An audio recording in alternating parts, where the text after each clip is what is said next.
Hi, my brother. Welcome to the Hardwire Podcast. My bro, I really appreciate you coming down here, my man. Yes, sir. Thank you for coming down. Yes, You're sir. a legend, big bro. You're a legend. Man, I appreciate it. So what you been up to, my man? I've been working. I'm back on the turf like I left the Nerf. You know what I'm saying? My man. Shout out to Baby Savage.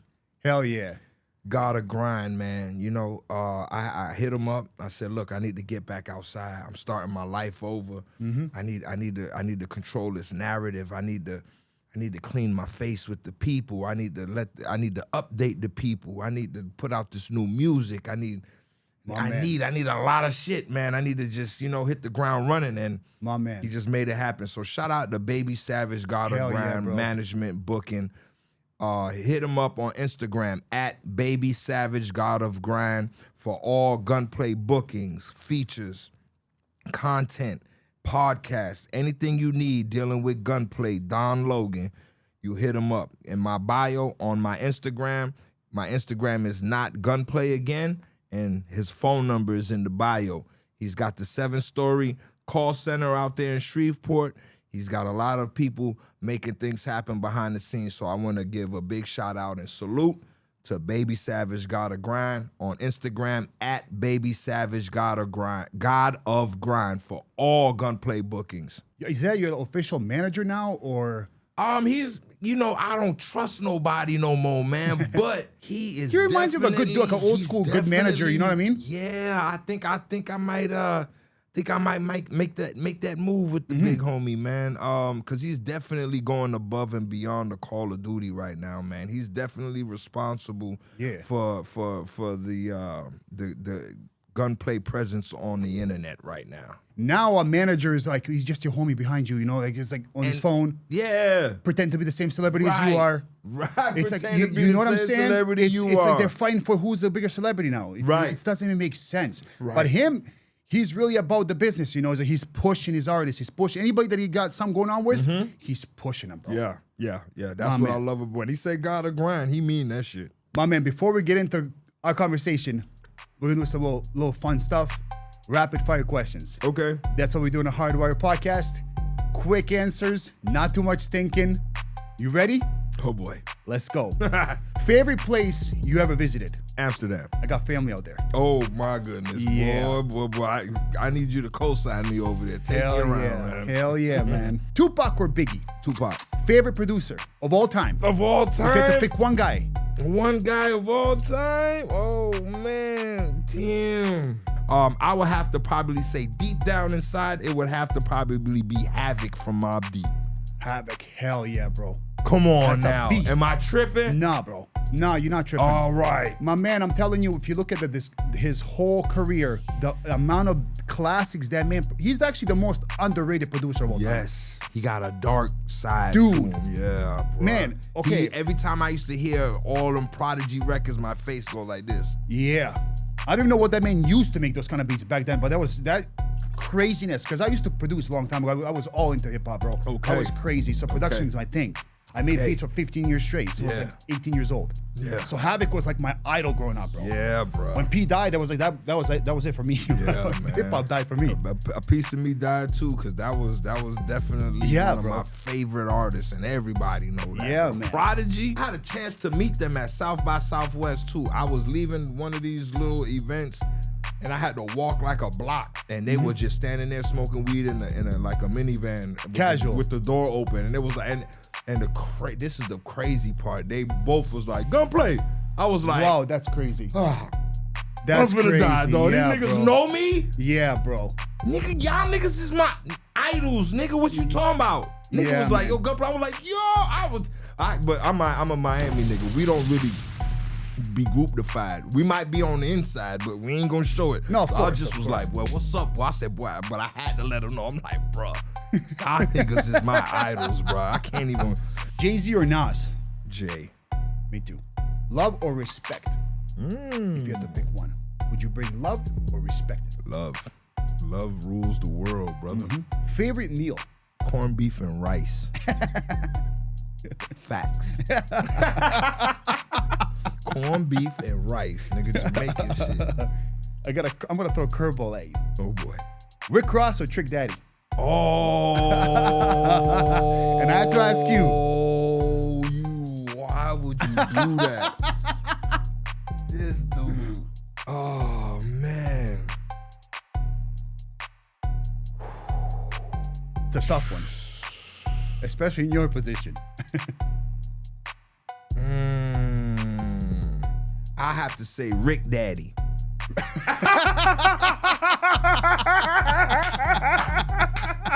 I'm saying That's Rick a Daddy on perfect answer.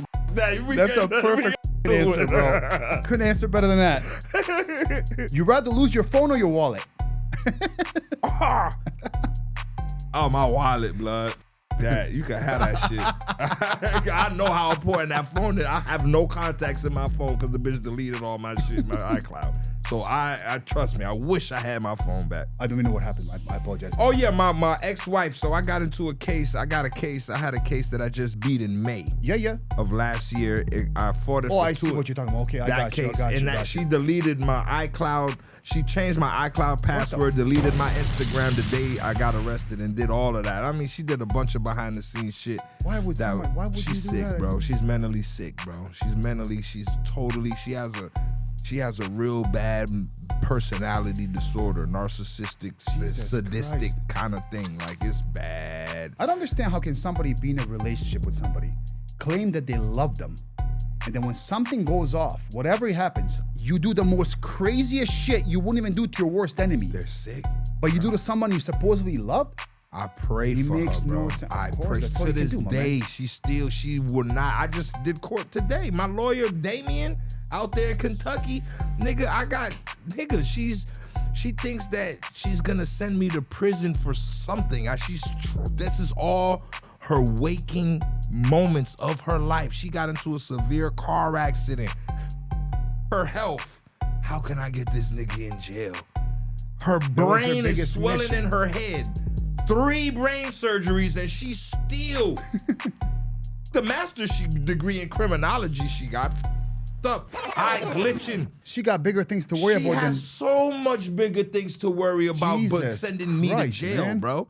And now I can't have no contact with my daughter or nothing like that. So I can't see my daughter. I can't contact her. I can't do none of this.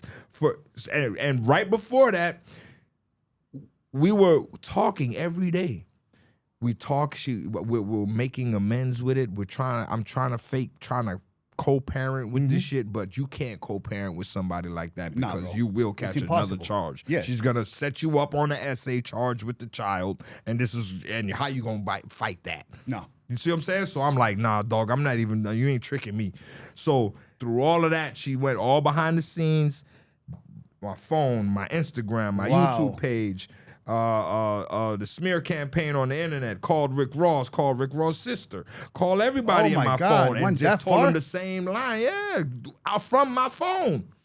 And then on top of that, like, I passed a polygraph test a month after that. I said, let me go take it because a child is involved. I don't play these games. You see what I'm saying? Yeah. So everything passed. So, like, even though it's not admissible in court, but hey, I got it. You know what I mean? So I bet you, and I'm the alleged aggressor.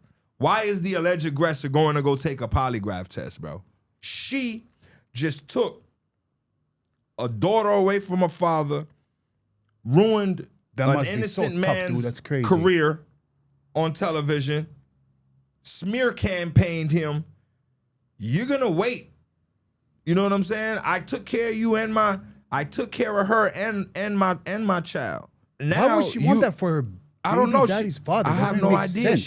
People ask me, would you get married again? Would you still love again? Of course. Then if I didn't, then she wins. Yeah, of course. That means that she changed me. She changed you. She changed me. That's not good. Of course, bro. No. Of course. Well, I guess you'd rather lose your wallet than your phone. I forgot we was even talking about rapid fire. Boy, I'll be good. Favorite artist you ever worked with? Bobby Fishscale. If you had a chance to visit one city that you haven't been to yet, what city? Auschwitz. Auschwitz? Why Auschwitz? What? That's very. Why not? Out of all the places in the world, Dubai, everywhere. Auschwitz. What's the biggest reason you want to go there? I've done a lot of research, right? in the Nazi party and the Third Reich and all that, bro. Like, I'm way deeper than this, what your surface. No, I always knew you were very intelligent, you know what my I'm man. saying? And it's like, man, I want to go to Auschwitz so bad. I just want to see. I want to see for myself. I want to, like, not experience, but I just want to just be there, dog. Yeah. I'm obsessed with Auschwitz. I don't know why the fuck, but I am.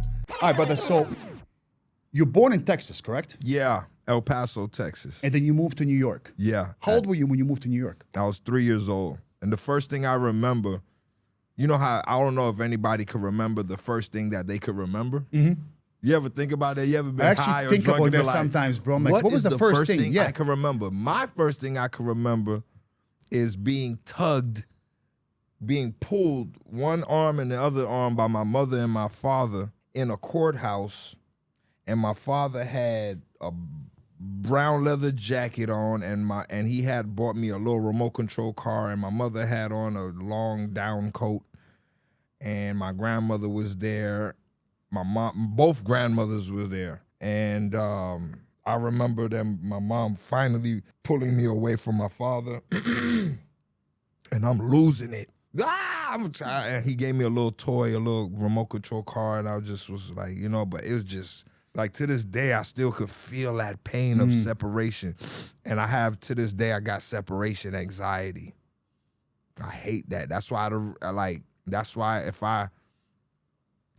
if I befriend somebody or if I love that person, I don't never want to let that person go. Yeah. You know what I'm saying? Yeah, I want to die with you, bro. You know what I'm saying? Pause. Like, whoever it Hell is, yeah. bro, my friend, I will, let's, if you going, I'm going with you, bro. F that. My you know man. what I'm saying? So loyalty's obviously that's big in your life. Very big. And that's 1000%, bro. And that's probably one of the reasons why I feel like I was just so loyal to Maybach and to Ross and your organization because of my separation anxiety. You know what I'm saying? Mm-hmm. Yeah. And loyalty, obviously, bro, just in my opinion, these days is a very rare thing. Rare, man. I think respect and loyalty, and especially in men, it's kind of weird, bro, because, men are supposed to be all about respect and loyalty. Now, I feel like it doesn't even matter. Nah, it's no rules no more. No, it's no morals. there's no shame anymore. No bro. etiquette anymore. No, that's done. Nothing. That's done, dude. It's now nothing. you can do anything, get away with anything, say anything. It will last maybe 24 hours. Yeah. Tomorrow, it doesn't matter. It doesn't matter. You can do the craziest thing in the world, disrespect someone, you're one of your best friends. It's like normal now. Yeah, it's normal now. It's crazy, bro. So when did you move to Miami? I was 10 years old. So from New York, after that me remembering the first thing I could remember, and then next thing I leave in New York, and it's another separation thing with my father and my mother because I would be with my father on the weekends. And now that was another tough one. So I'm like, dang, dog. So we came out of Miami 1990. My mother moved to Miramar. Miramar was literally a walk away from Dade County. Yeah. From the county line road. The border, right? The border that separates Broward and Dade. And at the time, Miramar was a lot of Jamaicans moving into Miramar from up north. Haitians and Jamaicans. We were flooding Miramar in like... You're part Jamaican, correct? Or yeah, my Jamaican? mom's Jamaican and my father's Puerto Rican. That's right. So the Caribbeans were flooding Miramar at the time. And, naturally, the Carroll City and the Miami-Dade County was the closest thing that I can be to the New York City vibe. The city vibe. Yeah. Like Miramar, they had houses, and it was, East Miramar had a few apartments and stuff like that, but it wasn't fast-paced like Miami was, like New York was. Yeah. So I, naturally gravitated towards Miami, and it just felt like I was like, okay, all right, home. Even though this ain't New York, but it's you got to think on your feet. You got to move and groove and woo woo woo woo. You know what I mean? So it's kind of like Well, picking up where I left off. You were in New York for a minute. Since you're 10 years old, right? So 10 years old. You went to school there a little bit, Yeah, right? I went to school there. Yeah, so you were not a little kid. You were still like, back then at 10 years old. Yeah. You know what? It's not like today, 10 years old. No, it's not today. You're not 10. You're 15 back Yeah, then. yeah, You know what I'm saying? yeah, Like, you're almost a grown man. Yeah, you know what I mean? So facts it's like back when you then, move at the age of 10 years old from New York to Miami, you must have been a little bit different too, right? Like, yeah, it went from the culture. It was a big. First of all, I had heat rash the first night I got here, all over my body, little bumps, bro. And then the culture. It was just a culture shock, man. 100%, bro. It went from boom bap Yep. to Doodle Brown. Boom, tap, tap, tap, boom, tap, boom, tap, boom, tap, Doodle Brown. Hell I'm like, yeah. Damn, what the fuck? So Whole different world, bro. whole different world. But once I got outside and I started experiencing the actual culture of booty shaking music and Luke and Luke was Poison the god Clan out here. and, you know what I mean, Two Light Crew and all Yeah. of that, and it just was like, okay, yeah, I get it. Oh, okay. Yeah. So I had to take that and just kind of Mix it up in your own. mix it up with my own Yeah. thing and make it my own, man. And that's how you get a gunplay. Yeah, man. I can relate a little bit with the moving part because I was born in Serbia. Serbia. Yeah, bro. I went to the whole war thing out there and everything, my man. Yeah. And then I went, after the war was done, we migrated from Serbia to Canada, to Toronto. Over there in actually Niagara Falls first. Then I moved to Toronto myself a little bit later. But that was a culture shock, bro. Like, imagine going from Europe, from Serbia, from a war, this craziness, to completely you different. mean war like buildings. I mean, like war. Because like Serbia was like, because we were at war for like 4 or 5 years. It was like in Yugoslavia, that was the country was called Yugoslavia. And then it was like a whole civil war between everybody. It was chaos. Yeah, man. So I went through all that as a kid. So What years is this? This is from 1990 to 96. Yeah, the war ended in 95. And then in 96, we went to Canada. Y'all left. But you take a Culture kid. shock. Yeah, bro, It's you take me out of that environment and you put me in Canada. I'd rather be put in somewhere crazier so I can adjust easier. Yeah. But this was so like, Canada's it was a peaceful country, bro. It wasn't like, super you know what I'm peaceful. saying? Nice people, Real my man. nice Real people. nice people. Yeah. So you put a crazy like me out there, Yeah. it's Oh, hard yeah. to adjust, my Oh, man. goodness. You know what Yeah. I'm saying? Yeah. And then I came here 5 years ago. Oh, So yeah? That's another culture shock. Oh, for me, right? yeah, So I'm yeah. going from this to that. So I'm like, holy Yeah, yeah. But I love Miami, bro. That's like when I moved to Miami originally, I just came here to Fort Lauderdale maybe 8 months ago. Okay, but Just to relax a little bit because Miami's it's move and bro. groove. Yeah. That Yeah. city don't stop. They don't. And I moved to Brickell. That's where I was. Yeah. Yes, So there you you go. you are There in you the go. heart of New York shit. of Miami. New York of Miami. Manhattan, bro. Yep. You It got don't a stop. little itty bitty Manhattan right there. Yeah, dog. dude. It shit don't stop. And I was don't right in the stop. middle of it too. Yeah. So What building you was in? I was 950 Okay. at the plaza. Yeah. I still own the condo there, yeah. Yeah. So That's dope. yeah, man, crazy. What year did you get into hip? How did like the music thing start for you? Being in New York, listening to things that my cousins were listening to, like Eric B and Rakim, EPMD, MC Light, Third Bass, Oh, you were a hip hop head from the beginning. hip hop. You head seen from it the beginning. born. Huh? You seen it being born. Yes. Yeah. Okay. Yes. Yeah, got you. absolutely. So when I got to Miami, I didn't really want to. I was playing with it when I got to Miami. I was like mussing around. I used to rap little raps on my. They had to have these little tape recorders with the little tapes back in the day, and I used to do my little raps on there at like 8, 9 years old. I started writing at like 12, 13.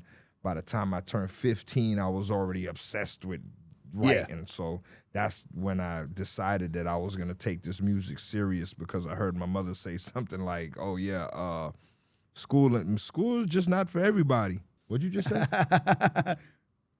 All right, It's a very- I'm out. actually a I'm very- out. I quit very school. smart thing, 'cause And it's maybe not. maybe 6, 7, 8 months later, dog, I met a dude named Teflon Don, who turns out to be Rick Ross, and we blow up and Wow. and become famous rappers. Wow. That's crazy. Just like bro. that. Just like that. That same year, I met Ross. 10 years later, of course, we had to put the work in. Of course. But 10 years later, we blow up, and here we are. So you guys were rapping for 10 years straight before anything even happened. no money, no nothing.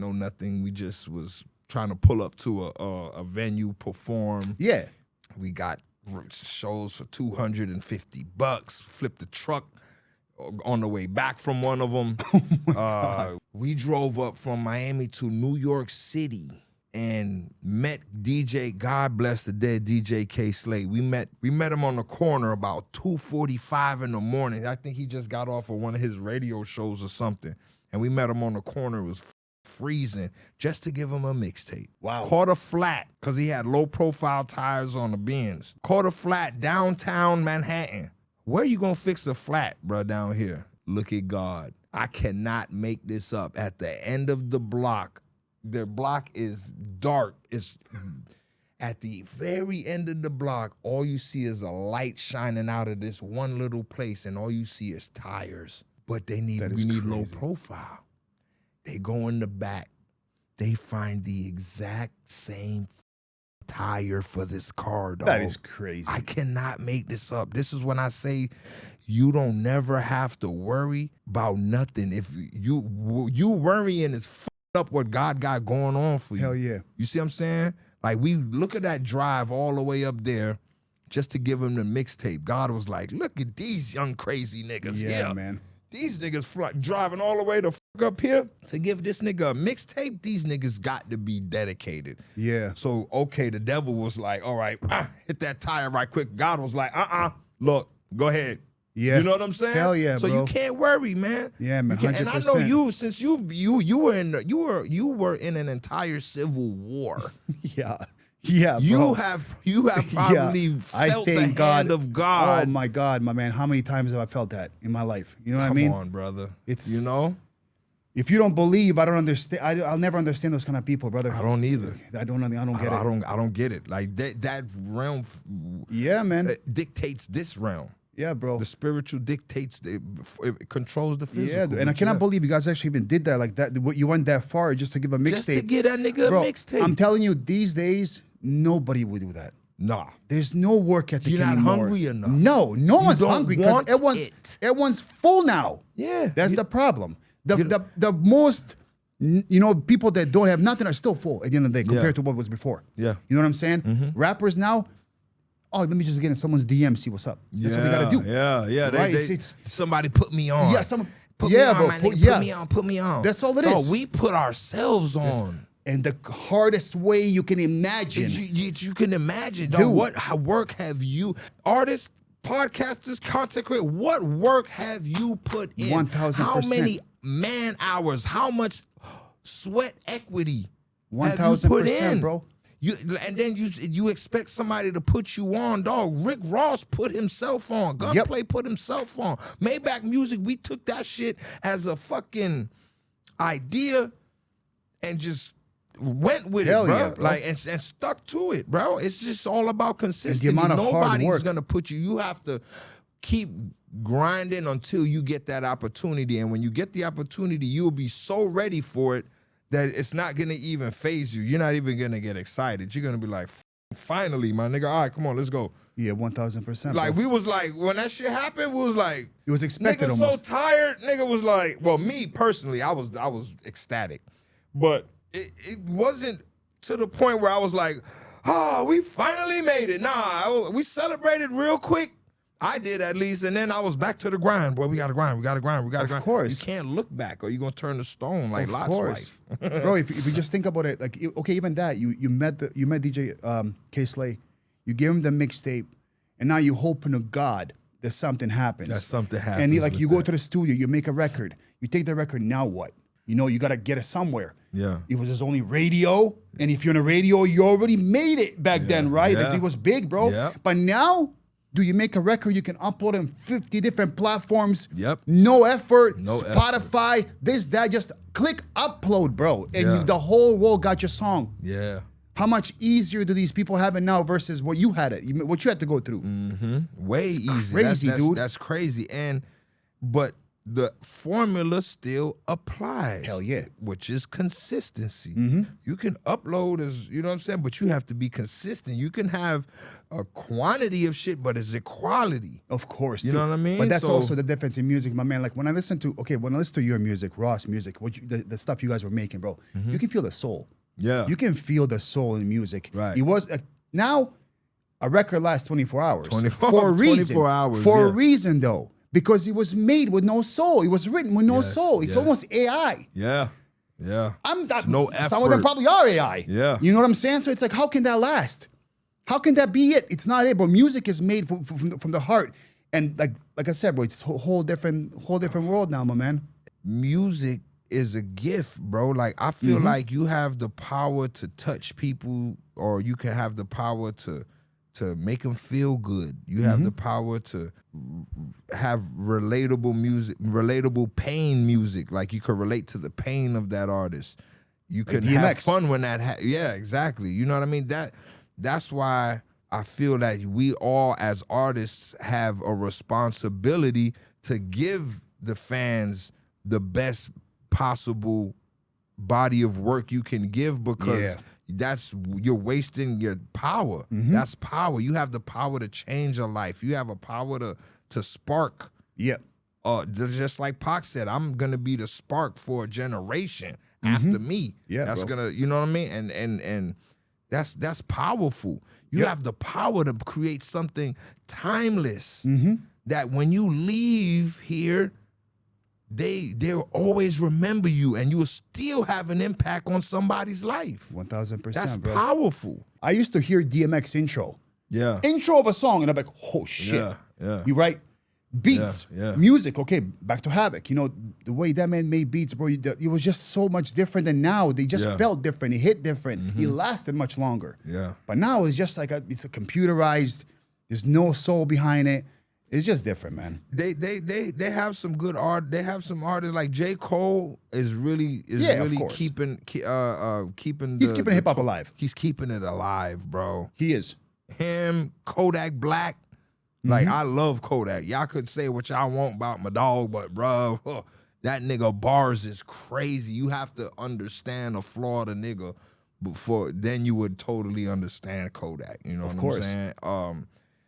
One of the most talented, you know what I mean? Yeah. Yeah. So speaking of Florida, okay, you moved from New York here. You realize, you know, hip hop is a little bit different out here. And you know, back then you had to blow up in your own city first before everyone else accepts you, right? Yeah. So did you have to, obviously you had to adjust, but how was that adjustment for you? Because to me, you're an MC, bro. Like I never took you in as like I saw, you know, people before like, oh, he's Southern rapper. He's not really like an MC. Yeah. To me, you were always an MC. You know, a real rapper. I'm an MC first. 100%. Yeah. That's what I'm saying. So was that kind of hard for you when you were growing up here, being a MC first? Because you're like, yo, are they gonna accept it here, or they might reject it? How was that for you? It was well, I'm the type of person where I don't really like to blend in. So I would just try to make my own lane, you know what I mean, and just do what other people wouldn't do, and may y'all catch on later, you know. But I would take bits and pieces of the South genre of music at the time, you know what I mean, the sound, and implement it in my music. I would look for these down south beats, but I would still try to find that the hip hop bounce to it where I you can were still rapping on those beats, get my shit off. You know what I'm saying? My bars off and shit, because that's my thing. You know what I mean? Okay, so how was it working with Ross? Man, the man's a genius, bro. I'm not gonna lie. He's definitely a genius. He works. He has a hell of a work ethic, and I picked that up from him. You know what I mean? I could be in the studio and be real efficient and get shit done because of the way he used to work, his energy, and I would be around that every day. So my work ethic is you know, probably, if not, it's the same as his, you know what I'm saying? But I could hang when it come to working. I could keep going, but he's definitely a different monster when it come to that. But how was Triple C's formed? Triple C's, he said he met somebody, because he used to have a Ram 1500 truck with the bed, with the bed cover on it, the trail, what you call that part? The back of a cabin, the window, whatever? Cabin. Yeah, like okay. He had one of those, and then he had Teflon Don Entertainment, and he had his phone number on there, and a dude named Torch Yep. Had gave him a call and was like, yo, son, I rapping from the Bronx, New York, kid. Word to my moms, came to drop bombs. so we met up with him. And the nigga was so dope. I was like, he not writing that shit. Get the fuck out of here, bro. There's no way. And then when we left him, we met up with him, smoked with him. He rapped. After we left him, I was like, he not writing that, bro. He's too dope. And then when we got in the studio, he was writing that same shit, and I was like, this motherfucker really wrote this. This nigga's nice. And at one point, Torch was the nicest in Triple C, and everybody knew it. It wasn't even a secret. Like everybody was like, this nigga Torch, god damn, because he was from New York, so his bars was way more advanced than us down here. So we were doing our thing, but he was the metaphors and like the delivery. It was so perfect. It was like, yo, this nigga's the star, bro. I was like, Young Breed was the other one. Young Breed. I met Young Breed like a little bit later, like 06. I met Young Breed like right when we just started blowing up and shit like that. That was Ross's close homie that stayed down the block. His name was Jamal. Okay. We call him Booby. And Jamal's nephew is Young Breed. And I was at the gas station one day, and I was moving and grooving. And he was like, yo, you got to hear my nephew, man. And nigga, he's raw. His name is Young Breed. He was like, what you doing right now, man? And I was like, honestly, nothing. I was just about to go fuck off at the club. I said, well, so what? He was like, yo, we right round the corner. I was like, all right, come on. I said, you got weed? All right, come on, let's go. Man, I met that nigga that night. We did about 5 freestyles. About 5 freestyles that night. Damn. And he just kept up with me. And I'm like, this is when the gunplay was, all right, drop it. And he was just right behind. I'm That's like, so yo, crazy, man. this kid is retarded. He's 18 at the time. And he's rapping some real, his bars to this day, he's so raw. And when it was time to do the Triple C's album, basically Ross summoned him and it was like, tell Young Breed to come on, because I was rocking with him and I was doing a few records, and Jamal was saying, look, man, this is and then finally, you know, from the group. Yeah, part of the group. So being signed to MMG, do you feel like you got the push that you deserved? Because in my opinion, I don't think you did. I feel like when Ross kind of rebranded the whole label, I don't know, man. I don't feel like you got what the push they actually deserved. You've been around since day one. I know. That's just how I feel. I want to see how you felt the same way. Okay. You felt. I don't want to say nothing that, you know what I mean, like to offend nobody. I know, but and it's the truth. Let's be honest here. Yeah. Like I felt the exact same way. I'm like, wait a minute, man. What the fuck? Yeah, dude. You know what I'm saying? Like, yeah, man. Man.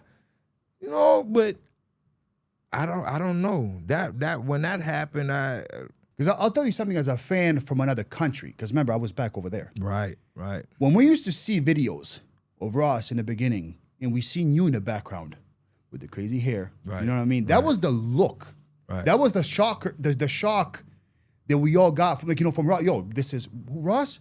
What's up with the people behind him? This is like, he gave us that shock effect. Right. So and then now you started rapping with him, like to us, like because we didn't know, obviously, because it was just Ross to us as fans, as kids, and then Gunplay, and then what the fuck? Yeah. Like, you know, like what's up with Gunplay? Yeah. You're pushing Meek and other people, you know, that you signed to the label, but what's up with Gunplay? Yeah. Because that was like the look of MMG. Yeah.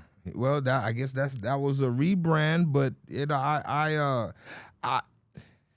I wanted to work with them because they were talented artists. Of course. That's what I really not taking away from nobody. I don't care about all the. I like to work with artists, of course, that'll push me to my limit and my pen limit. Of course. You know what I mean? So Wale and Meek Mill, I would have loved to friendly verbal spar on a record with them niggas, dude. You know what I'm saying? So the records that we did do, you know, I tried. I shined. I did my thing. You know, but it wasn't enough. I wish I would have really did more records with them. That's what I'm saying. I don't know why you weren't put on more with them and did the thing. And hey, Gunplay, look, your contract up, whatever. What's up with your contract with Def Jam? All right, we finna get that shit over with. Come over here. Let's get on this compilation. Let's do. I was on the compilation and all of that, but I just felt like it was like, you know, like let's get them on there, even though we're not finna. I don't know. I just like to work. I want to work with different artists. I love to write. You know what I mean? I want to just record, bro. Like I hate the politics of the game. I just want to work. Let me work. I have a passion for it. That's all it's about. Yeah, it's politics. Sucks, bro. Now I gotta be the critic. Mm-hmm. Do you feel like you could have done more back then? As an artist? Yeah, I could. What I think I could have did more of is solidifying my digital footprint. Yes. I didn't know about computer things, and they kept telling me, and the more they kept telling me, the more I just, shut up. I don't care. You just want to rap. I just want to rap. Put me in a studio, let me go video get me shoot. Studio, you do that. And, you know, I wasn't thinking of, let me find somebody that does that wakes up every day and does that, and I wake up every day and do this, and we come together and we make history. You see what I'm saying? Like the relationship with me and Baby Savage. I wake up, I do what I love to do. Yep. I give him the assets. Hell yeah. He takes it and does what he loves to do, which is hustle it. Yep. As I was telling you earlier, he's the original manager. Like he's that manager of all, you know? He's an old school style manager. That's what I'm saying. Take what momentum the artist has, and they'll just, like me, for example, I have a hell of momentum, and I would just see in my DMs who's hitting my phone or whatever, and then I'll just transform to, hey, what's your manager number? All right, boom. So the manager's not really going out there finding the money. Mm-hmm. The manager wasn't going out there pitching me.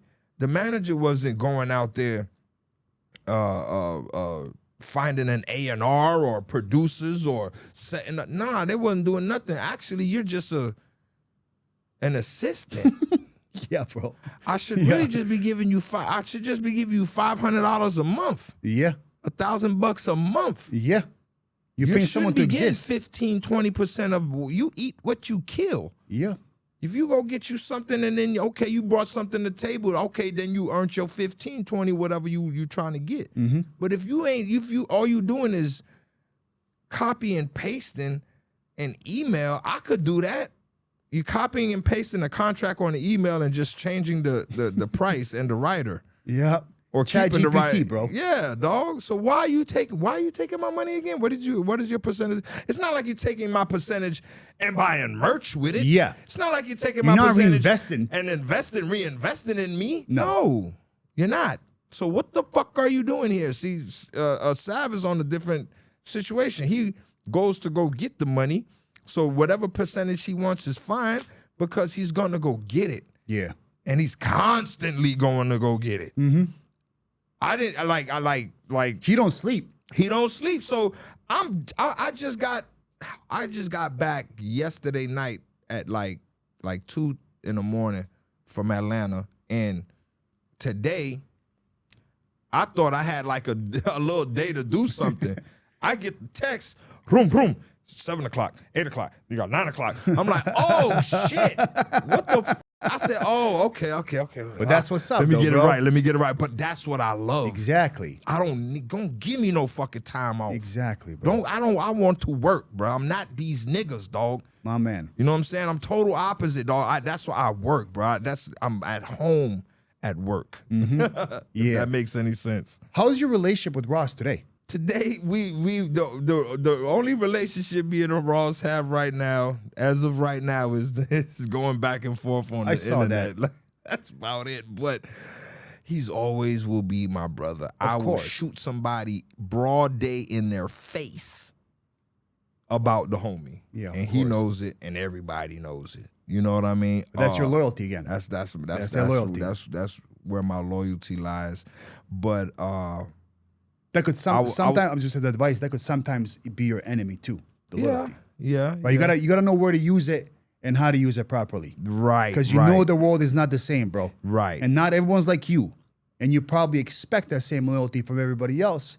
And then when you don't get it, it's like, what the Yeah. Right. This case and this time alone definitely showed me that. And now that I know, I don't have to guess anymore. Yeah. Now I know where everybody stands, and I will treat everybody accordingly. I'm not going to bring everybody right here. Yeah. I could keep people right here, and we could still do business. Yeah. Right here. You know what I'm saying? There's no problem. There's no hard feelings, dog. You know? You guys still talk at all, or ever, or just this? Not really. Nah, unfortunately, nah. Oh, yeah, unfortunately, dude. Yeah, but that's my brother. One day we won't be mad at each other or nothing like that. We're not even mad at each other, but we won't not speak for too long now. You know what I mean? No, of course. First of all, we both moving and grooving, so I'm gonna bump into him somewhere, dog. You know what I'm saying? Course. By mistake or course. whatever the fuck. Hey, you never know. He might have a booking coming down here, and I might just show up because I feel good that day, and I'll say, "Hey, man." Yeah, Hey. what's popping? Hey, Mr. Rose, what's up? Because I can't. When I listen to his responses, I know him, so I can't even I can't take him serious. Like like when he said, this is the funniest shit, when he was like, see, when you threw away those 20 years when you were kissing that bitch on the show, kissing her on the mouth. Jesus Christ. How can I be upset at that and be like, The way he laughed. But you guys go way back too. We go way back. You guys are family more than anything. So don't.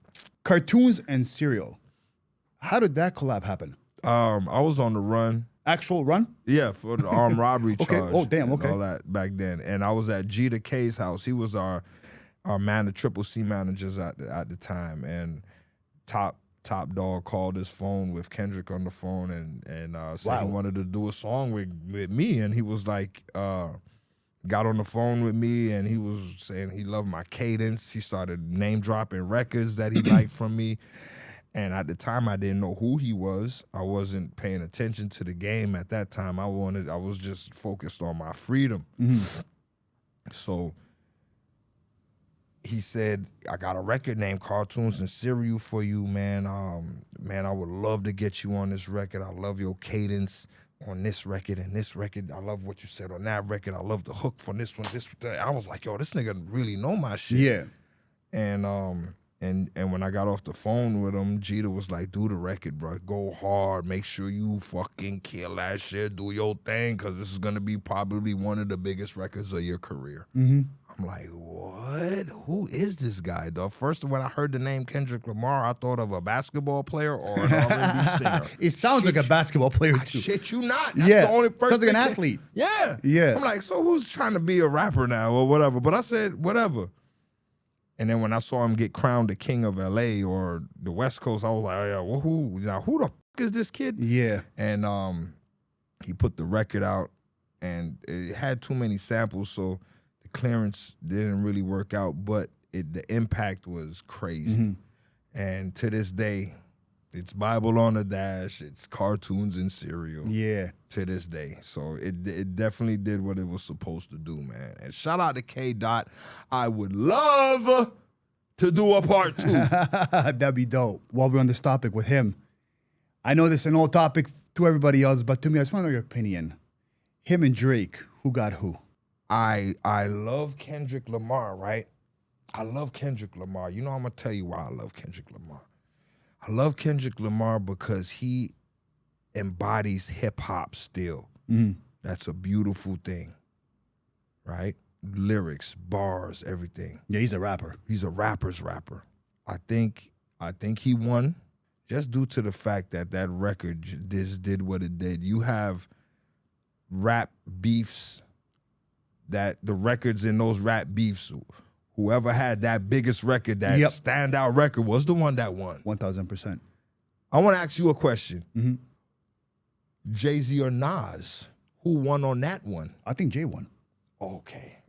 I think a lot of people say not. Why is it 50-50? I think Jay-Z won that. I think Jay-Z killed him. I think he murdered that shit. Me too. And I'll go to court for it, bro. I'll put my hand on the Bible. Okay. I think he killed him. Okay, so I we on don't the think it was same a page. battle, in my opinion, bro. That's just man. me. That's But just me too, again, dog. I That's just me. respect Nas, of course, bro. I do. The whole He's- Illmatic of record, course, I have absolutely. it in my brain. I Absolutely. could start from the intro, from the Yeah. well, stop fucking around and be a man. Yeah. What you being out here doing this shit for when you could be out here you know what I'm saying? The intro to Illmatic, I could all the way down to the very last record on the fucking on the album, my nigga. You know what I'm saying? Like I could recite it, but Jay-Z's impact on that, to me, dog, his bars and everything was like, oh my course, God, bro. But so now coming back to Drake and Kendrick, that record, you know what I mean? Like you know what caught me off guard was the Meek Mill Drake. That one caught me left. I was like, oh, Yeah. I know Meek Mill finna tear this nigga ass up, boy. I can't wait. Oh. Yeah. And when he came back with Back to Back, it was like, Yeah. He nailed the coffin with that one, dude. damn. Yeah. It's hard to come back from a record like that when the whole world is singing it, dude. Exactly. He made it, just like Kendrick did now. He used Drake's formula against him. Right? He made a hit out of this record. Yeah. And Back to Back was, dude, that was too much. That was too much. I think Dog is one of the most talented artists in the game, bro. Top 5, top 3, in my opinion, bro. You know what I mean? That's why I was like, I know you finna kill this nigga Drake, bro. But Yeah, I don't know what the yeah, He got his head bit off in that battle, bro. That is- He really did, man. That back-to-back record, dude, it's hard to come back from something like that. that was a healthy hip hop battle. It man. was. Same It was. thing with this last one. It was healthy. Yeah. Hip-hop needs those kind of things, bro, to keep it alive. It does. I'm going to ask you one question. You let me know if you want to talk about it or not. The BT Awards. You got jumped. Yeah. How did that happen, my man? And I seen the video when it happened. I seen it, like, that was... Man, if that was Rose whack, got a, bro, if- like- I'm the type of nigga if Ross got a problem with somebody, I got a problem with Your that loyalty somebody. again. You know what I mean? Yeah.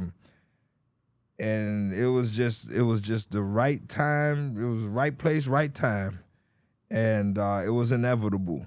I could have jumped the gate or told the police, Yeah, protect it's me, not an help option. me, but I chose the option C. Let's just run one. Let's just get it out the way. Yeah. You know what I'm saying? And I was on a run at the time.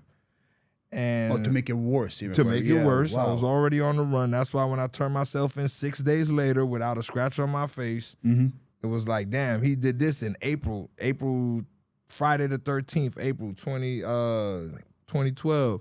So the BET Awards was August, I believe. Yep. So it was when I turned myself in. I turned myself in September, October, or something like that. And I know they were like, "What the? This nigga was just fighting over there, and he had been done did this shit. What the?" So it's like, yeah, that was crazy, man. You know, I didn't want to go. I told Black Bo, God bless the dead. I told Black Bo I don't want to go. He just kept saying, "Come on, man. Come on, Ross wants you out there, man." Da, da, da, da. But where was everybody else when you were just by yourself? Why am I always by myself? It doesn't make sense. How were you always by yourself? I'm always by myself. But in that situation, you're at the BT Awards. How are you by yourself? How am I by myself? I don't know. I was with my homie and he said, "Man, I'm finna go get the truck." I look up, he's headed that way, like right when he's jumping the gate. Oh my I God. look to the left, I see An army coming at you. I'm like, damn. I honestly, when we started going at it, I felt like I felt like, oh, my dog done seen him already. He finna at least jump back over the gate. But the dog I'm just like, Yeah, dude. what the Unfortunate situation, obviously, but helicopter. yeah, but still though, that was whack, bro. Come on, how many people like it just? I love it. I'm a fighter, bro. I'm a fighter, dog. Life boring. Get punched in the face one time. Yeah, of Punch course. a face It's one healthy. time. It's healthy. It's healthy, Now absolutely. and then, not all the time. No. But you know what I'm saying? But A little for a scuffle man- now and then, yeah. I always said it, bro. I think every man should almost die. Almost. Yeah, Almost. Almost die. Yes, yes. That will teach you a lot of things in life, bro. That'll- It'll teach you you, will it'll teach have you how a- to move properly Yeah, everywhere you go. yes. Because a lot of people don't even know how to move. Don't know how to move. A lot of men don't know how to move, my man. If you just look around how we live these days, a lot of these people don't know how to move. Yeah, dog, you got it, man. You right? Listen, dog. Mm-hmm. So, Love and Hip Hop, how did that happen? They were starting a new franchise, the Love and Hip Hop Miami, and they reached out to me, and I was honored. I was like, "This is the first. This is the first franchise of my, a new franchise for such an established network was crazy. Of course, I'm doing it. Hell yeah, I'm doing that shit. Absolutely. So a lot of people was disagreeing it because disagreed with me going on there because they say it was an artist graveyard and all of that. But that's y'all perspective. That makes no sense. That's our collective perspective. Mine is nationwide exposure. It's a business. You're a brand. I'm a brand. Why am I not on TV? That's what I'm saying. Like, why wouldn't I be on the first franchise, the newest franchise for this network, representing Miami? And I've took Miami around the world to begin with. Exactly. You know what I mean? I was telling you earlier, my man, and I seen that like on the podcast earlier. I'm not gonna say nothing about the homie. God bless him. But I really disagreed on that point when he was like, "Oh, why would you do that? Blah blah." I don't understand. That triggered me a little bit. Huh? That triggered me a little bit. Absolutely, because I don't understand the point. Yeah. Like, bro, like this is, like I told you earlier, if Justin Bieber went on a reality show, it would have been cool. But because you're a rapper, you can't go on a reality show. It makes no sense. Because hip hop labeled Love and Hip Hop a graveyard. And that makes no sense. It doesn't to me neither. It doesn't, like, if I had like a favorite artist and I say, oh shit, my favorite artist is finna be on TV, I'm finna go check him out. I'm not gonna be like, oh, his career's over. I'm gonna be like, dog, that's that nigga right there. And that's his real life. Now I get to see a different aspect of him rather than just hearing him on a CD all the time or on and Apple the Music. things that was said is it's like, oh, I'd rather see you somewhere else doing something than this. I'm like, what, man? That doesn't make any sense, bro. Like, what? I don't get it. I get it, but I don't get it. I totally understand, but I don't understand. You know what I'm saying? Like, man. I think that was a great move for you, brother. That was amazing. Yeah. In my opinion. That's what I feel. That's what I feel. And me adding to my resume is dope. Bro, I went from this to this to this to this. It can escalate to a movie one day. Yeah, you never know. Exactly, dog. And that's why my ultimate goal is to be an actor. Because you can act until you die. Of course. You know, and I signed up here for life. I signed up for music and entertainment when I came down to this earth. I signed up. I was like, my life is on the line here. But that wasn't acting, right? That was just straight real life. Like, what it is reenacting situations that already happened. Sometimes it happens organically right there on the spot. Yep. But sometimes the situation that happened might have been when they weren't filming. So you would call your producer and tell him or her what happened that weekend, and they will tell you, do you want to come in and y'all talk about it again? Yeah. And then the feelings will get brought back up, and then it'll be a thing right there. Yeah. You know what I mean? But that's a lot of it is that. It's not no real, it is sticking to a storyline too. You have to kind of stick, you don't want to veer off, and so they'll kind of tell you to listen, okay, you're talking about something else that has nothing to do with this, so stay on topic for this, da-da-da. All right, action. Yeah. That's about the only thing, just to keep you on storyline, on the right storyline. You know what I mean? Is it true that you bottled DJ Vlad in the head? I bottled him. Allegedly. Yeah, I put him in a bottle. I bottled his fucking skull. How did that happen? Yeah, I did. That was a wild nigga, man. G to K, road manager. I guess I didn't even know Ross had a problem with him or whatever.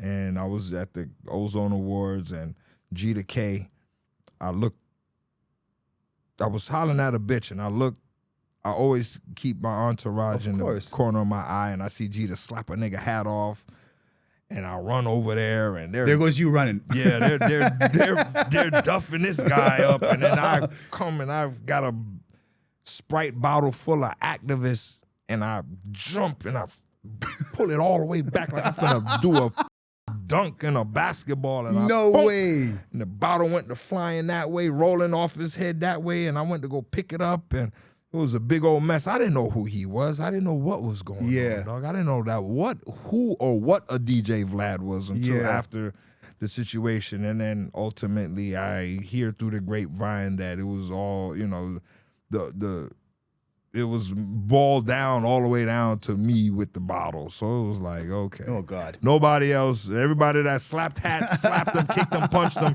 y'all good. But it was me. At the end of the day, not knowing who that was, thinking that boy. Your loyalty is gonna get you in trouble, my brother. it Jesus Christ, man. What do you think about the streaming world?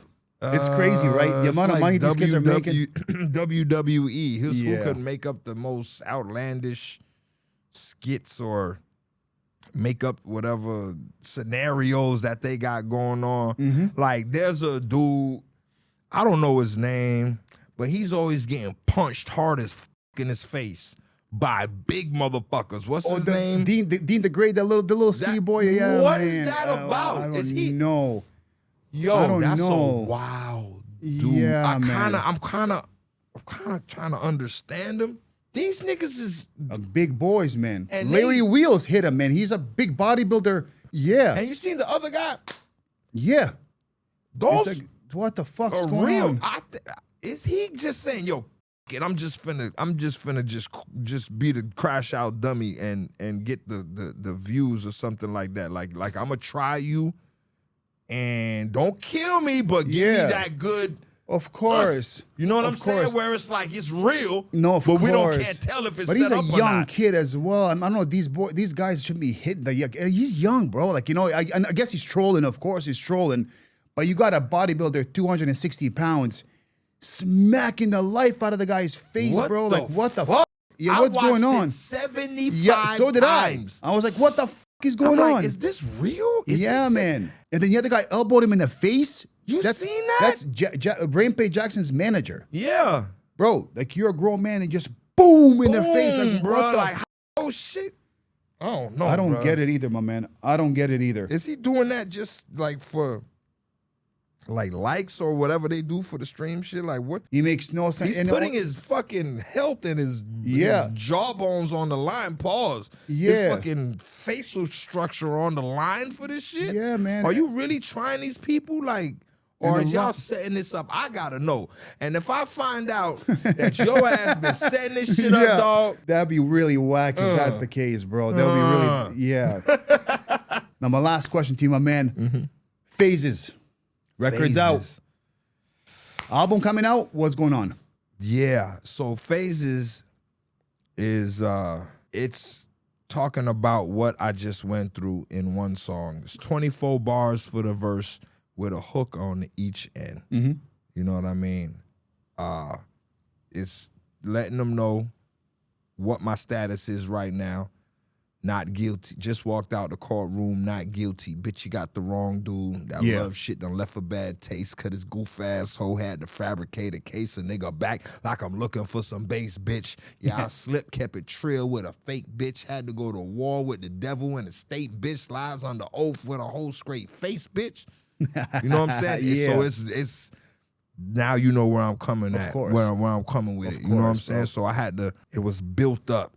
It was some built up tension and shit and emotion that I had to let loose on that record. And if you like Bible on the Dash and you like Power Circle, and these records are right up your alley because I put that level of emotion into these records 100%. It's not just, I'm just scratching the surface. No, I am upset. I'm not screaming, but I'm upset. And I'm going through something, and this has to be heard. And I gave it to you where it was digestible, and it wasn't complaining. It wasn't claiming victim. It wasn't a fucking pity party. It wasn't a anger moment where I can't control myself. It was me thinking out loud. Yeah.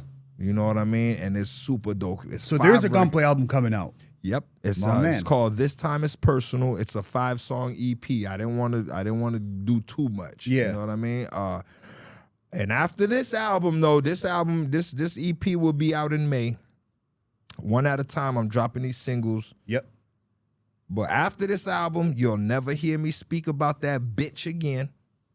That's enough. That's enough publicity. Mm-hmm. Thank you so much for coming through. I appreciate you. Pleasure to meet you. Thank you, bro. Hope to see you here again, my man.